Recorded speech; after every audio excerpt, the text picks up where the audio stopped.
नमस्कार, AB star news देख रहे हैं आप और हमारी देवभूमि में मैं हूं आपके साथ सोहन सिंह। हमारी देवभूमि में बात करेंगे उत्तराखंड की तमाम अहम खबरों की। शहीद चंद्रशेखर हरबोला का अंतिम संस्कार राजकीय सम्मान के साथ में किया गया है। जैसे ही शहीद का शव उनके गांव पहुंचा, हजारों की संख्या में लोग मौके पर पहुंचे और उन्हें भावभीनी श्रद्धांजलि अर्पित की। तो शहीद लांसनायक चंद्रशेखर हरबोला को बुधवार को अंतिम विदाई दी गई। चित्रशिला घाट पर पूरे सैन्य सम्मान के साथ उनका अंतिम संस्कार किया गया। जब 38 साल बाद शहीद का शव घर पहुंचा तो उनकी पत्नी थोड़ी देर के लिए बेसुध हो गई थी और उनकी दोनों बेटियां ताबूत से लिपटकर बिलख पड़ी।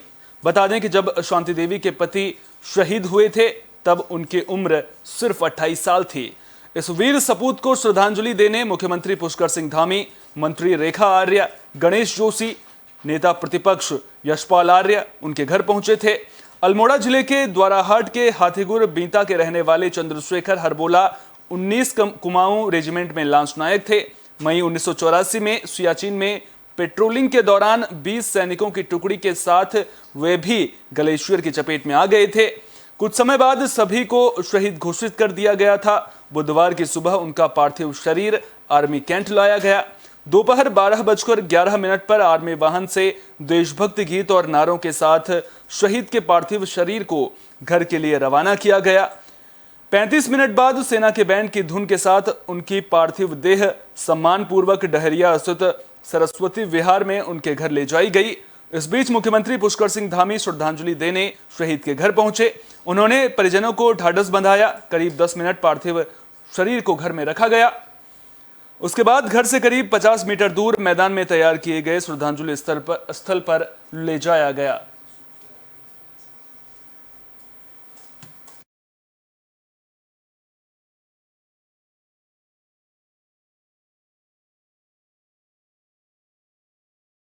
अब बात उत्तराखंड के पूर्व मुख्यमंत्री हरीश रावत और मौजूदा मुख्यमंत्री पुष्कर सिंह धामी की मुलाकात की भी कर लेते हैं। दरअसल हरीश रावत ने हरिद्वार में पंचायत चुनाव में गड़बड़ी की आशंका जताई थी।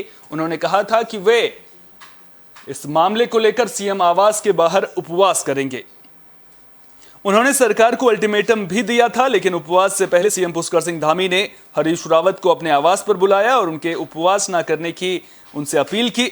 हरीश रावत और धामी के बीच बंद कमरे में गुफ्तगू हुई, जिसके बाद हरीश रावत ने उपवास को फिलहाल के लिए स्थगित कर दिया है।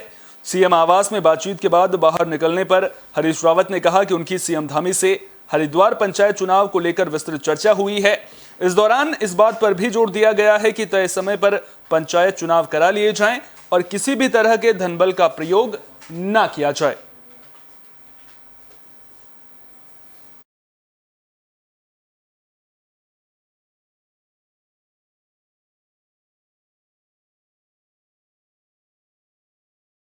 मुख्यमंत्री पुष्कर सिंह धामी कोटद्वार पहुंचे। यहां उन्होंने मोदी रसोई योजना का शुभारंभ किया। दरअसल भारतीय युवा मोर्चा ने एक पहल की शुरुआत की है, जिसके तहत अग्निवीर भर्ती के लिए आने वाले अभ्यर्थियों के लिए मोदी रसोई के जरिए मुफ्त खाना दिया जाएगा।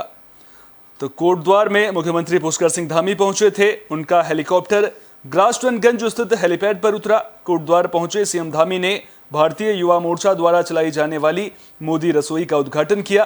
दरअसल मोदी रसोई में अग्निवीर अभ्यर्थियों को फ्री में खाना मिलेगा। सीएम धामी ने भारतीय युवा मोर्चा की तारीफ की और कहा कि मोदी रसोई से अभ्यर्थियों को भोजन की समस्या से नहीं जूझना पड़ेगा।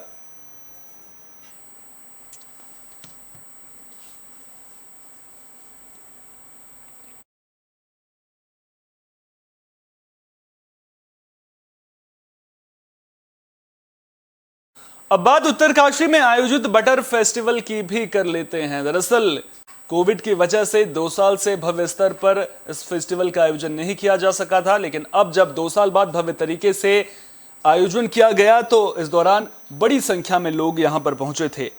तो उत्तरकाशी में पारंपरिक और ऐतिहासिक बटर फेस्टिवल का आयोजन किया गया। बटर फेस्टिवल को अढुंडी उत्सव के रूप में भी जाना जाता है। इस बार बटर फेस्टिवल में 2 साल बाद ऐसी भीड़ देखने को मिली। गंगोत्री विधायक सुरेश चौहान ने बटर फेस्टिवल का शुभारंभ किया। दरअसल करीब 11,000 फीट की ऊंचाई पर 28 वर्ग किलोमीटर क्षेत्र में फैले दयारा बुग्याल में रैथल के ग्रामीण सदियों से भाद्रपद महीने की संक्रांति को दूध, मक्खन और मट्ठा की होली खेलते आ रहे हैं। प्रकृति का आभार जताने के लिए बटर फेस्टिवल का आयोजन किया जाता है।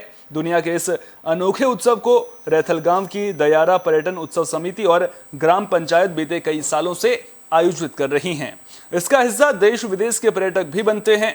कोरोना के कारण पिछले 2 सालों से छोटे स्तर पर इसका आयोजन हुआ था, लेकिन इस बार भव्य आयोजन किया गया। इस साल ग्रामीणों और क्षेत्र के लोगों में काफी उत्साह भी देखने को मिला। रैथल के ग्रामीण गर्मियों की दस्तक के साथ ही अपने मवेशियों के साथ दयारा बुग्याल समेत गोई चिलापड़ा में बनी अपनी छावनियों में पहुंच जाते हैं। मवेशियों को ऊंचे बुग्यालों में उगने वाली औषधीय गुणों से भरपूर घास दी जाती है, जिसका सकारात्मक प्रभाव दूध के उत्पादन पर भी पड़ता है। वहीं सितंबर महीने में सर्दी की शुरुआत से पहले ग्रामीण अपने मवेशियों के साथ लौटने लगते हैं। वे वहां से लौटने से पहले अपने और मवेशियों की रक्षा के लिए प्रकृति का आभार जताते हैं, जिसके लिए इस अनूठे उत्सव का आयोजन किया जाता है।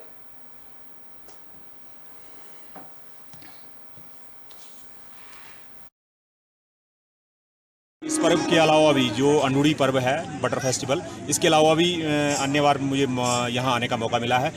तकरीबन 11.5 और 11,000 फीट की ऊंचाई पर ये दयारा बुग्याल है और करीब 28 किलोमीटर वर्ग किलोमीटर में ये फैला हुआ है।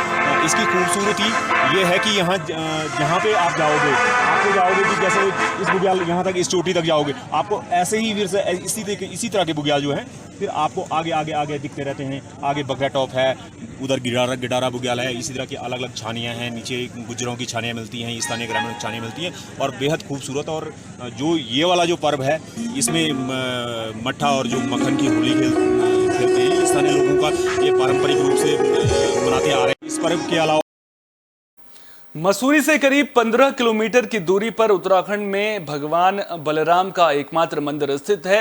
यहां पर 2 दिवसीय मेले का आयोजन किया गया था, जो धूमधाम के साथ समाप्त हो गया है। दुधली भद्राड़ पहाड़ी पर स्थित भद्राज मंदिर में 2 दिवसीय मेला खत्म हो गया है। मेले में जौनसार, पचवादून, जौनपुर समेत कई ग्रामीण इलाकों के लोग मौजूद रहे।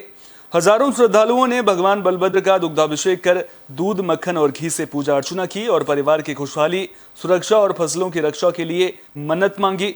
मान्यता है कि दुधली पहाड़ी पर पचवादून और जौनपुर की सिलगांव पट्टी के ग्रामीण चौमासे में पशुओं को लेकर पहाड़ी पर चले जाते थे, लेकिन पहाड़ी पर एक राक्षस उनके पशुओं को खा जाता था।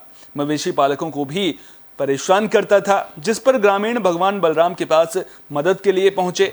भगवान बलराम ने भी ग्रामीणों को मायूस नहीं किया और पहाड़ी पर जाकर राक्षस का अंत कर दिया और चरवाहों के साथ लंबे वक्त तक पशुओं को चराया। इसीलिए ग्रामीण ने भगवान बलराम का मंदिर यहां पर बनाकर उनकी पूजा अर्चना शुरू कर दी थी।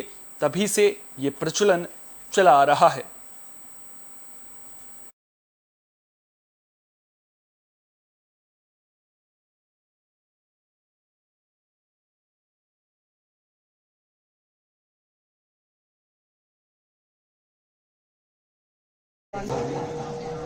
इतनी बड़ी है कि उसकी महत्ता का गुणगान करना बहुत असंभव ही है। और महत्ता यह है कि हर आदमी यहाँ खुशहाल और अपनी मन्नत को लेने के लिए आता है। जो भी अपनी मन्नत होती है उसकी मन्नत पूरी होती है। वो हर बार फिर दोबारा आता है। जो भी उसकी परेशानी होती है वो अपने यहाँ रखता है। तो मन्नत तो इसकी ये है कि जो भी अपनी मनोकामना पूर्ण होने के लिए जो भी आदमी अपने मन से वो करता है, उसके लिए जो है यहाँ से सभी कार्य उसके पूर्ण सिद्ध होते हैं। इसलिए जो है वो आदमी यहाँ पे अपनी मन्नत को लेके अपनी मनोकामना को पूर्ण करने के लिए आता है और श्रद्धा और भाव से आता है, तो उसकी सारी मनोकामनाएं पूर्ण होती है। विकासनगर के नगरपालिका सभागार में बैठक का आयोजन किया गया। इस दौरान शहर में लगने वाले जाम की समस्या पर चर्चा की गई। लोगों को जाम की समस्या से किस तरह से निजात दिलवानी है, इस पर भी मंथन किया गया। तो विकासनगर के नगरपालिका सभागार में बोर्ड बैठक का आयोजन किया गया था, जिसमें शहर में जाम की समस्या पर मंथन हुआ। नगरपालिका क्षेत्र के बाजार में लगने वाली फल सब्जियों की रेहड़ी से लोगों को जाम की समस्या का सामना करना पड़ता है। इस बैठक में जाम की समस्या को लेकर कई अहम बिंदुओं पर भी चर्चा हुई है।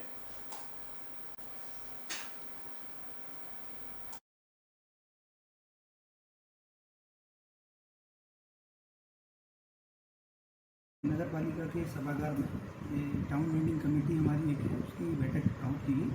और क्योंकि लंबे समय से ये मुख्य बाजार में जो ठेलियाँ लग रही थी, इनको स्थान चिन्हित करने के लिए चल रहा था, तो इसमें हमारे टाउन वेंडिंग कमेटी के सभी सदस्य लोग उपस्थित थे। हमारे नगर पालिका के सम्मानित सदस्य और माननीय अध्यक्ष जी भी हम उपस्थित थे। तो इसमें जो हमारा तय हुआ है, इसमें नॉन वेंडिंग जोन हमने पहाड़ी गली है और गीता भवन रोड है, अस्पताल रोड है, विद्यापीठ मार्ग है, डाक पत्ता रोड, ये 5 जगह जो है हमने नॉन वेंडिंग जोन इसमें बनाए हैं, जहाँ पर कि कोई ठेली नहीं लगेगी। और उसके अलावा जो ये ठेलियाँ हैं जिनको कि शिफ्ट किया जाना है, उनको कैनाल रोड पर जो है जगह देने की बात इसमें तय हुई है। और शीघ्र ही जो है उसका जो हम लोग इसके लिए चयन करेंगे और उसकी साफ सफाई करा के जो है पुलिस प्रशासन के माध्यम से उनको ये जगह उपलब्ध करा देंगे। नगर पालिका के सभागार बात उत्तराखंड के हरिद्वार की भी कर लेते हैं, जहां अवैध खनन बड़ी परेशानी बनता हुआ नजर आ रहा है। प्रशासन अवैध खनन पर अंकुश लगाने की बात भी करता है, लेकिन इसके बावजूद समस्या जस की तस नजर आ रही है।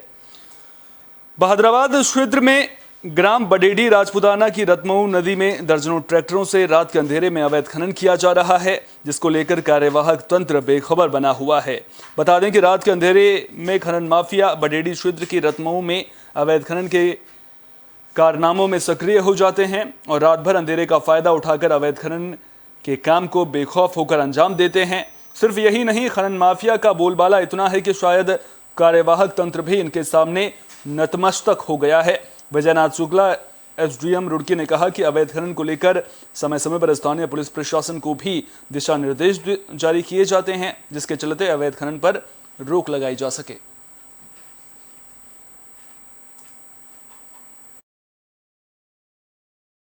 अगर ऐसा मामला आप संज्ञान में ला रहे हैं तो बिल्कुल उसके विरुद्ध दंडात्मक कार्रवाई की जाएगी। समय समय पर हम करते भी रहे हैं और अगर कोई ऐसा कर रहा है तो बिल्कुल उसके विरुद्ध जांच करा के दंडात्मक कार्रवाई की जाएगी।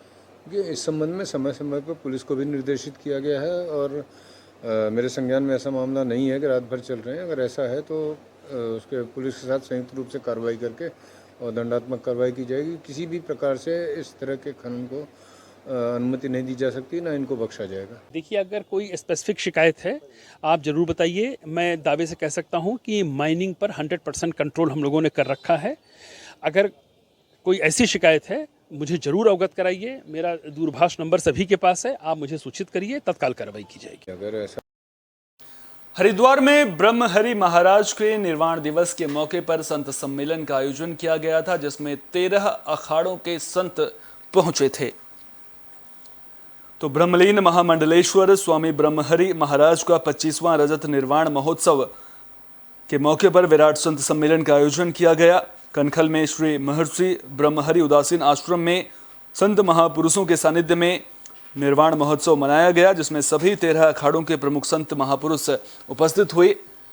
संतों ने ब्रह्मलीन स्वामी श्री ब्रह्महरि महाराज को श्रद्धांजलि अर्पित की और अपने अपने विचार रखे। अखिल भारतीय अखाड़ा परिषद के अध्यक्ष महंत रविंद्रपुरी महाराज ने कहा कि ब्रह्महरि महाराज जी की 25वीं निर्वाण महोत्सव का आयोजन हुआ है। 7 दिन तक श्रीमद् भगवद गीता सप्ताह का आयोजन भी हुआ। वहीं दामोदर शरणदास महाराज अपने गुरु के प्रति श्रद्धा व्यक्त करने के लिए सर्व दर्शन समाज के सभी पूजनीय संतों को आमंत्रित किया गया था। महाराज श्री को सभी ने मिलकर श्रद्धांजलि अर्पित की।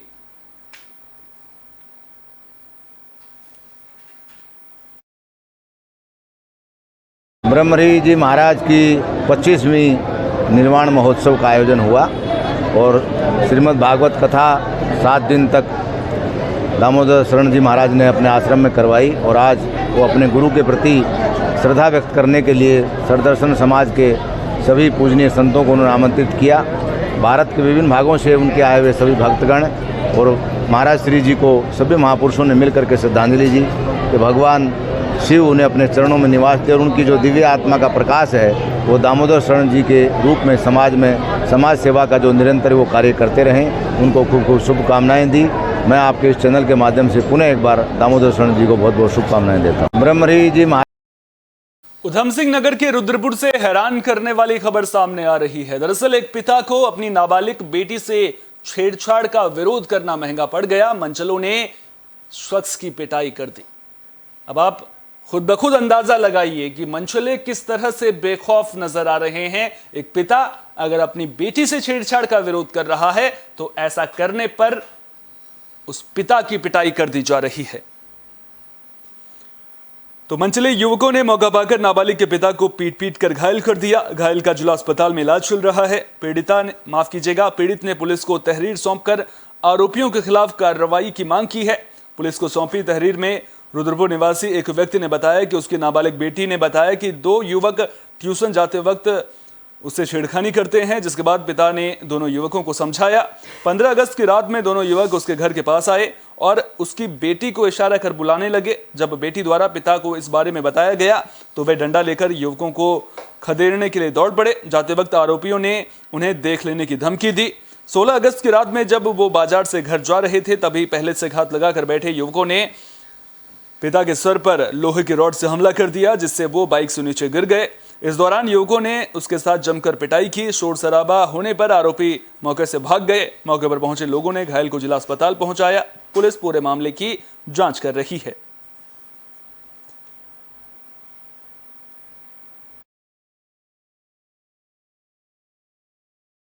ये एक व्यक्ति द्वारा तहरीर दी गई है जो कि हमें सोशल मीडिया के माध्यम से ही प्राप्त हुई है और उसमें उनके द्वारा ये आरोप लगाए जा रहे हैं कि उनकी नाबालिग पुत्री के साथ कोई छेड़खानी कर रहा था और उसका विरोध करने पे उन लोगों ने इनके साथ मारपीट की है। और अभी फ़िलहाल हार्ड कॉपी तहरीर हमारे पास नहीं आई, लेकिन मामला हमारे संज्ञान में आ गया तो हम लोग इसमें कार्रवाई कर रहे हैं और जो भी दोषी होंगे उनके विरुद्ध कड़ी कार्रवाई की जाएगी। ये एक व्यक्ति द्वारा देवप्रयाग में एक बुजुर्ग की खाई में गिरने की वजह से मौत हो गई, जिसके बाद एसडीआरएफ ने शव को बरामद कर लिया है।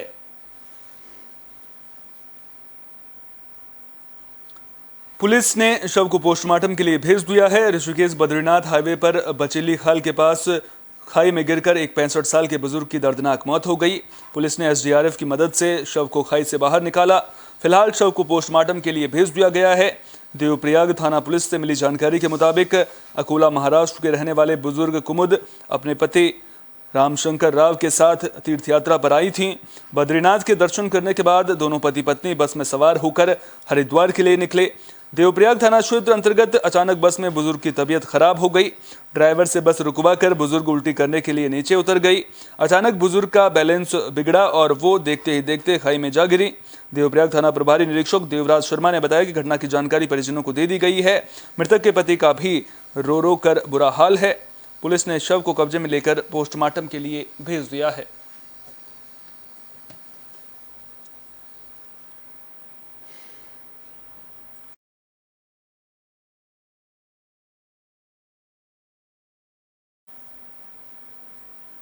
उत्तराखंड की खबरों के खास बुलेटिन हमारी देवभूमि में फिलहाल के लिए इतना ही। देश दुनिया की तमाम अहम खबरों के लिए बने रहिए AB स्टार न्यूज के साथ, क्योंकि यहां पर खबरों का सिलसिला कभी नहीं थमता।